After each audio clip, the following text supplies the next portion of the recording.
Radio Imanzi 105.1 FM. Twese hamwe birashoboka. We got you updated. This is Radio Imanzi News in English.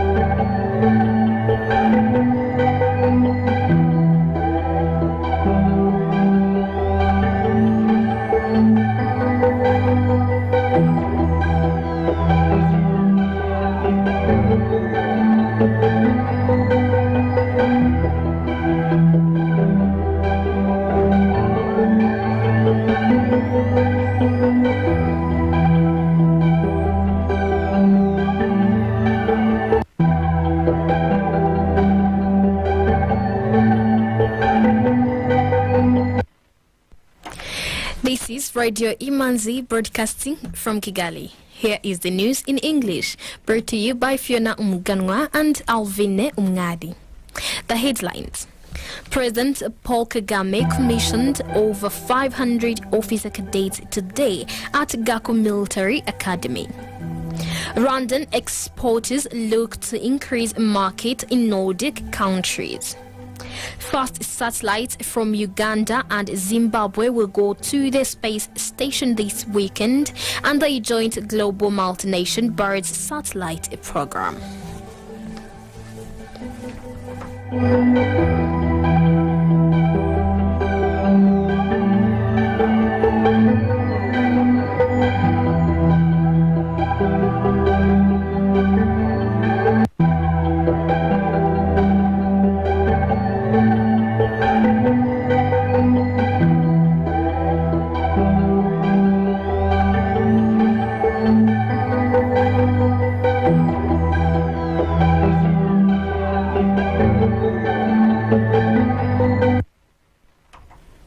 Welcome back. News in detail. President Paul Kagame commissioned 568 officer cadets today who have completed their training at Rwanda Military Academy in Gako Military Academy in Bugesera District, Eastern Province. Among those 568 officers, 475 were trained for 1 year, while 93 are graduating after 4 years of both academic and military training. The graduating officers will be joined by 24 young Rwandans who underwent their military training in partner countries. In the ceremony, they all took their commissioning oath, pledging allegiance to Rwanda and its leadership. President Paul Kagame charged the commissioned officers to be characterized by discipline while delivering military services. The officer cadets will be commissioned to hold the rank of second lieutenant, joining Rwanda Defense Forces to contribute in protecting national sovereignty. President Paul Kagame noted that the officers are equipped with a skill set of knowledge in diverse disciplines that enables them to fit in other professional roles beyond military service in the country and beyond. Since 2000, when it was founded, the Military Academy has upheld high standards of academic and military training, matching the global context to cope with contemporary security challenges and threats. In collaboration with the University of Rwanda, in 2015, the Rwanda Military Academy introduced Long Officer Cadets basic training covering both academic and professional military training. The Academy offers 7 programs including general medicine, engineering, social and military science, physics, mathematics, chemistry and biology.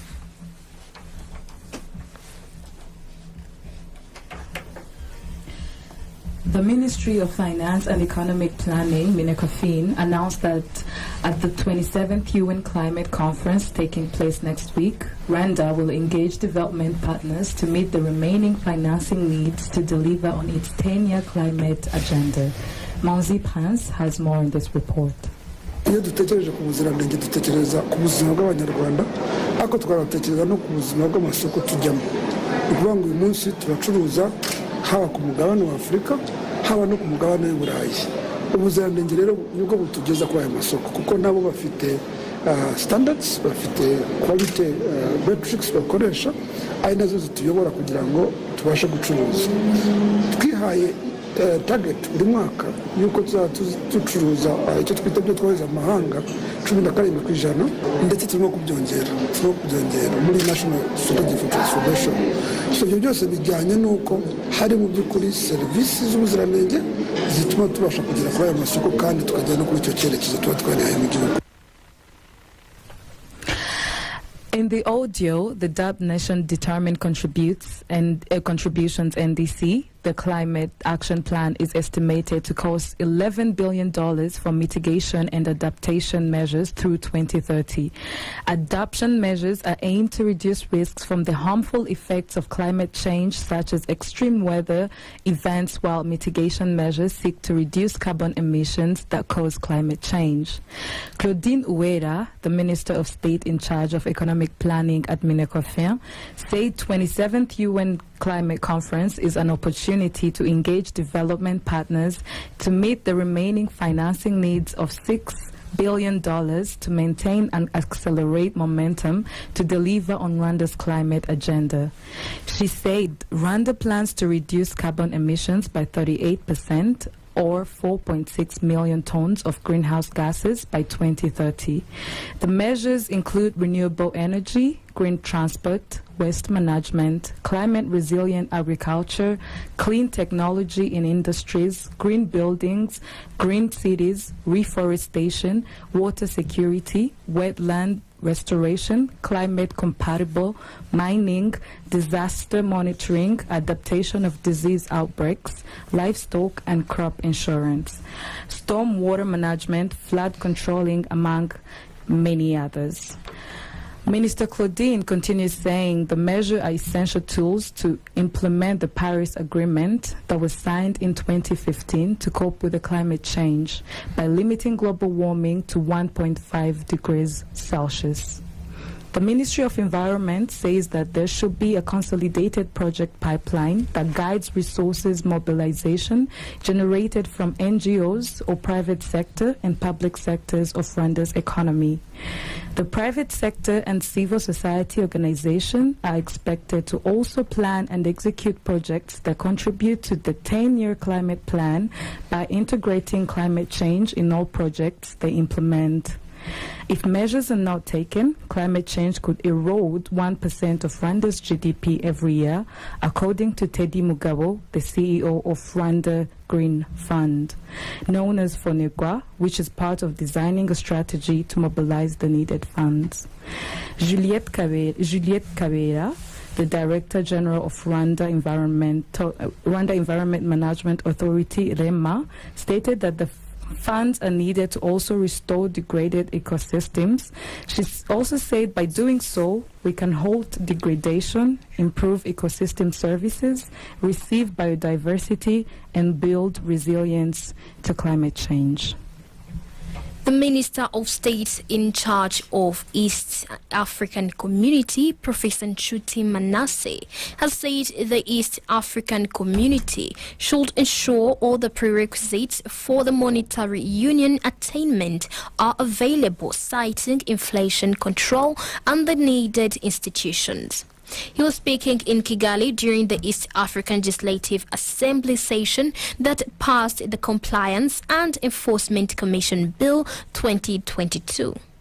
The Commission is one of the 4 institutions expected to carry out much of the preparatory work for the creation of the East African Community Monetary Union by 2024. The other 3 institutions are the East African Monetary Institute, the East African Community Financial Services Commission, and the East African Community Statistics Commission. According to the roadmap adopted by the Council for the Establishment of the East African Community Monetary Union, this commission was supposed to be established by 2018. Professor Manasseh said the community cannot afford the consequences of getting the monetary union wrong, and so all these institutions must be in place. As per the protocol, the objective of the monetary union shall be to promote and maintain monetary and financial stability aimed at facilitating economic integration to attain sustainable growth and development of the community. Talking about the prerequisites provided for by Article 5 of the East African Community Monetary Union Protocol, MP Françoise Umuchiza says that for the purpose of realizing the monetary union, the partner states should, among others, harmonize and coordinate their monetary and exchange rate policies. Another criterion is that countries should integrate their financial systems and adopt common principles and rules for the regulation and supervision of the financial system. Alvin Umngadi continues. Rwanda is to host the 2024 Cricket World Cup qualifiers.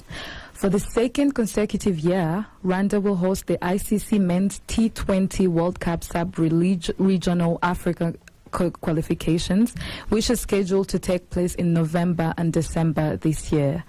This season, the nation will host Group A of the ICC Men's T20 Sub-Region World Cup qualifiers from November 15th to November 24th, followed by Group B from November 30th to December 6th.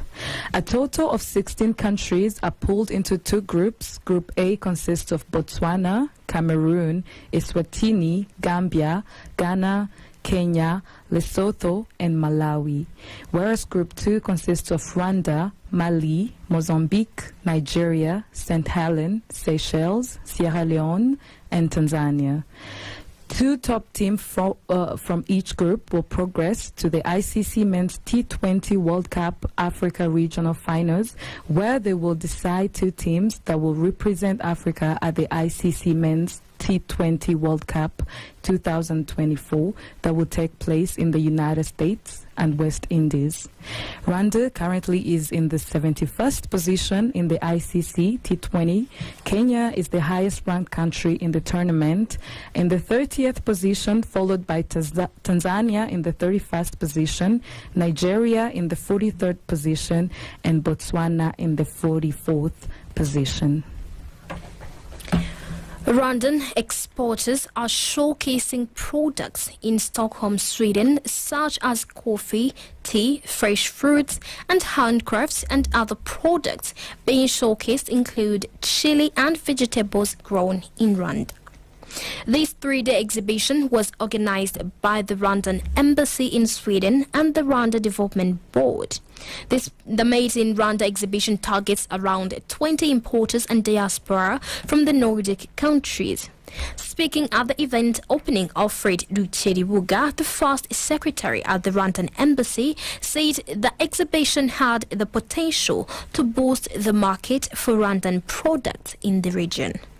He mentioned that the main purpose of this exhibition is to promote sales of value-added Rwandan products in the Nordic market by increasing their awareness as well as making efforts to secure shelf space for them in major selling outlets.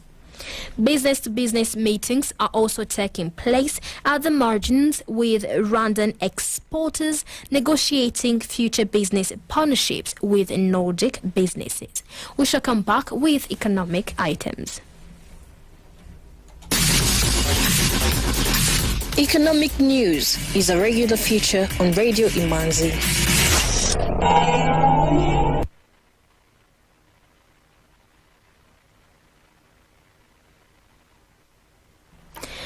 The East African Legislative Assembly has approved $2.6 million supplementary budget intended to help meet the additional expenditure for the East African community for the financial year 2022-2023. Among those include arrears owed to organs staff members.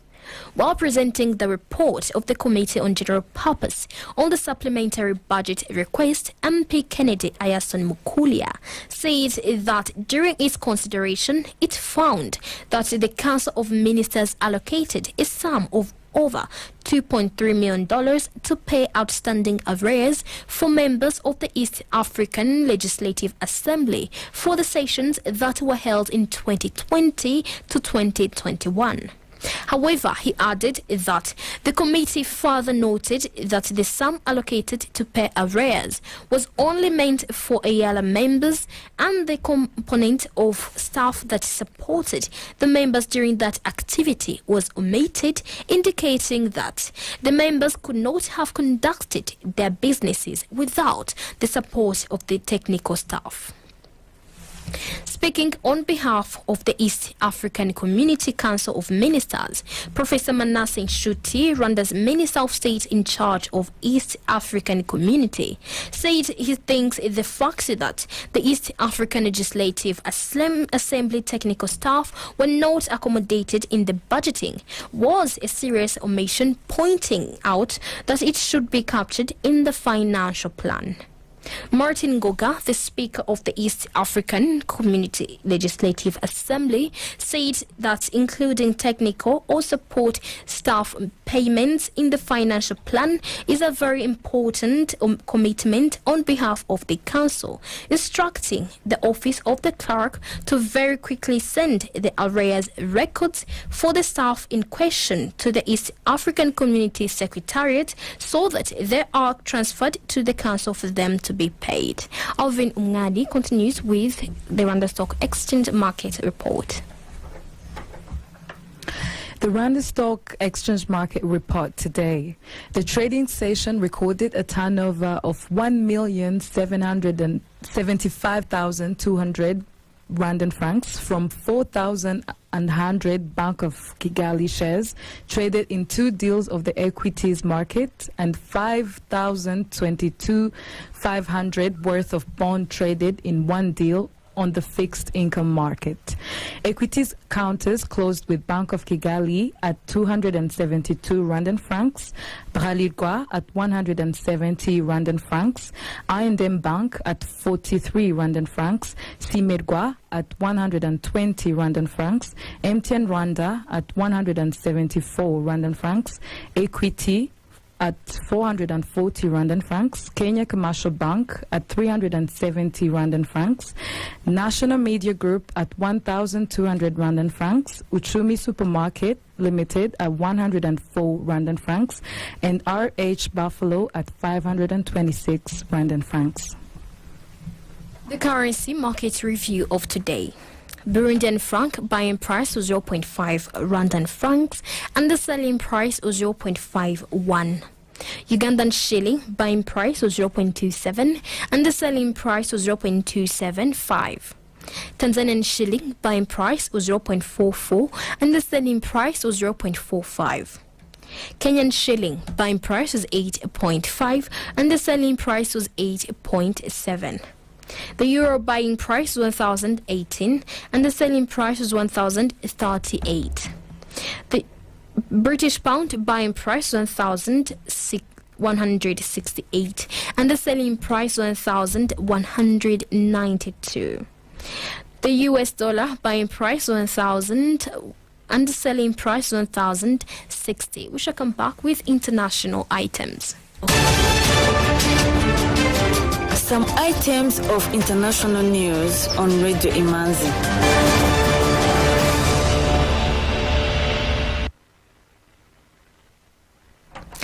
The African, Caribbean, Pacific European Union Joint Parliamentary Assembly has overturned an earlier decision and voted to allow Uganda to proceed with developing the East African crude oil pipeline project. The 897-mile-long pipeline will run from oil wells in Uganda's western region to Tanzania's seaport of Tanga. The European Union originally said the project should not take place because it would violate the rights of people in the areas of Uganda and Tanzania where the pipeline would be constructed and would also degrade the environment. However, the African, Caribbean, Pacific European Assembly sitting in Maputo, Mozambique, voted in favor of Uganda proceeding with developing the pipeline. The assembly brings together an equal number of elected members of parliament from African, Caribbean and Pacific states and members of the European Parliament. This came after the Ugandan delegation to the Maputo meeting led by Deputy Speaker Thomas Tayebwa convinced the assembly that the pipeline's construction would not violate human rights or affect the environment. The Ugandan parliament said in a statement the delegation asked the assembly to allow for a just transition to renewable energy as opposed to the abrupt halting of exploration, especially by the Global South. It says that the African, Caribbean, Pacific European resolution waters down an earlier statement by the European Parliament that had expressed grave concern over alleged human rights violations in Uganda and Tanzania linked to the project.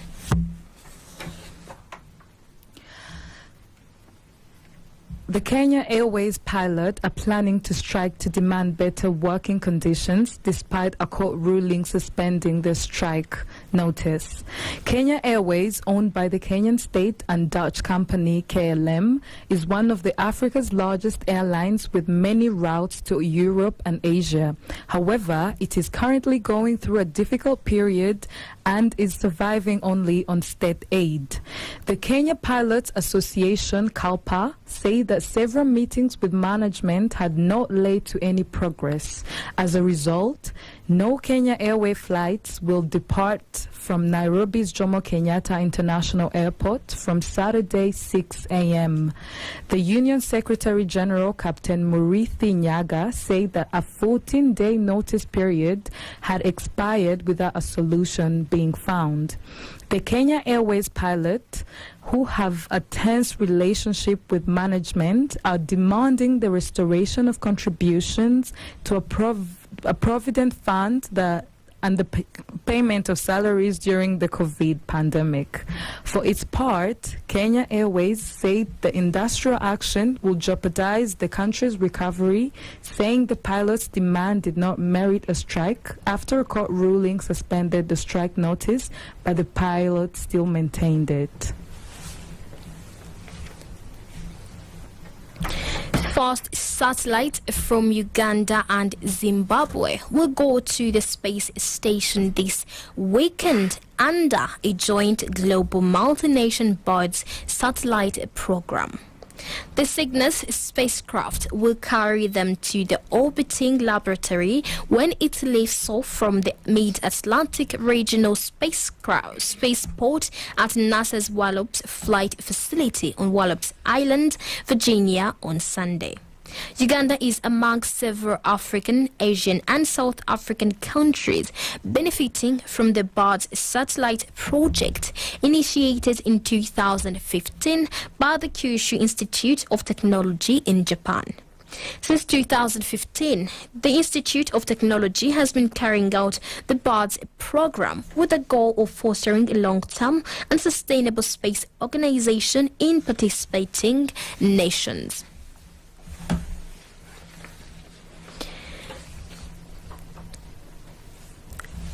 About 7.8 million people in South Sudan may face severe food shortages during next year's April-July rain season due to floods, drought and conflict, United Nations agencies have warned.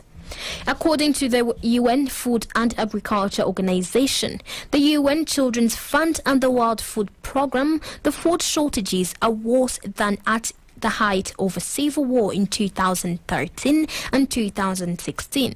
The decline in food security and high prevalence of malnutrition is linked to a combination of conflict, poor macroeconomic conditions, extreme climate events, and spiraling cost of food and fuel. In June, the World Food Programme said it was forced to suspend some food aid to South Sudan just as it was facing its hungriest year since independence. In August, the UN agencies estimated that 7.7 million suffered severe food shortages in the country in the April-July period between two harvests. Alvin Umngadi continues with another story. In other news, popular Instagram celebrity Ramon Abbas, aka Hush Puppy, has been sentenced to 11 years imprisonment for fraud and money laundering. Ramon Abbas, also known as Hush Puppy, was arrested in June 2020 in Dubai over an extensive fraud scheme that has robbed victims of their money in the US, Qatar, the United Kingdom, and other places. He was then extracted to the United States, where he was charged with fraud and money laundering, multiple counts of hacking, impersonation, scamming, banking fraud, and identity theft. He, however, pleaded guilty to the charges of conspiracy to engage in money laundering. Following the sentence today, he has been sentenced to 11 years imprisonment by the United States Central District Court in California. He will now spend only 9 years in prison, as he had already spent 2 years incarcerated in the United States.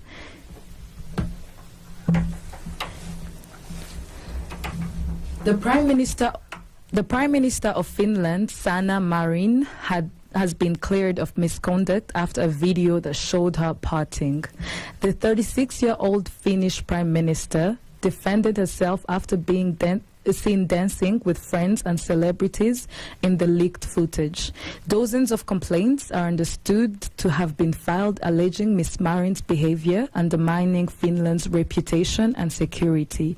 The Chancellor of Justice, Tuomas Poisti, concluded after an official inquiry that Ms. Marin had not neglected her duties as Prime Minister, that there was no reason to suspect her of unlawful conduct in the performance of her obligation or neglect of her official duties. After taking a drug test that came back negative, Ms. Marin cleared up any doubts concerning some suggested comments heard on the video referrals to narcotics. She told reporters that she is human and she sometimes longs for joy, light, and fun amidst the darkest clouds. At the time, the Prime Minister said that the video had been filmed on private premises and that she had spent an evening with friends. The incident led to many women coming out in support of Ms. Marin on social media, posting videos of themselves dancing in solidarity. Somalia's army and allied clan militias have killed at least 100 Al-Shabaab fighters in heavy clashes in the Central Iran region. The Defense Ministry said today, days after twin bombings killed at least 100 people in the capital. Al-Shabaab and Al-Qaeda franchise claimed responsibility for two car bombs that blew up outside the Education Ministry in Mogadishu on October 29th, the latest incident since a truck bomb killed more than 500 people at the same location 5 years previously. With that, we come to the end of tonight's edition.